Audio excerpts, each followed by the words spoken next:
இட்லி மாவு நிறைய அரைச்சி வச்சுருக்கீங்களா? அப்படின்னா மட்டும் இந்த ரெஸ்டாரண்ட் ஸ்டைல் அரைச்சி விட்ட சாம்பார் செய்யலாம்.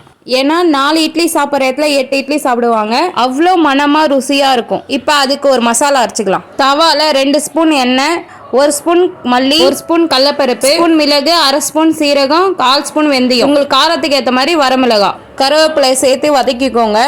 இது கூட 2 சின்ன வெங்காயம், 2 பத்தை தேங்காய் துருவி சேர்த்து நல்லா வதக்கி அரைச்சி எடுத்து வச்சுக்கோங்க.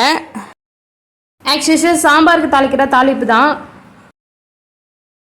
இப்போ இந்த ஸ்டேஜில் இலையாக கட் பண்ணி வச்சுருக்க ஆனியன் சேர்த்துக்கலாம். இப்போ வெங்காயம் நல்லா கலர் மாறி இருக்கு.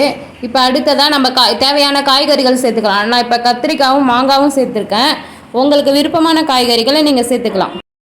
காய்கறிகள்லாம் வதங்கியிருக்கு. அடுத்ததாக தக்காளி சேர்த்துக்கலாம். இப்போ இந்த ஸ்டேஜில் சாம்பாருக்கு தேவையான அளவுக்கு உப்பு சேர்த்துக்கிறேன். 1/4 ஸ்பூன் மஞ்சத்தூளும் சேர்த்துக்கிறேன்.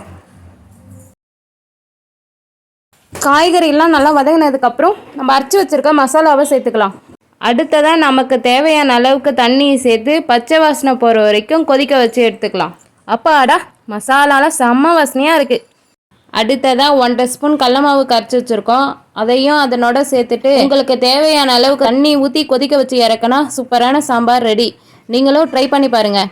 வீடே மணக்கும். அடுப்போடு சமைக்கும்போது கொஞ்சம் அன்போடு சமைச்சா சுமாராக இருக்க சமையல் கூட சூப்பராக இருக்கும்.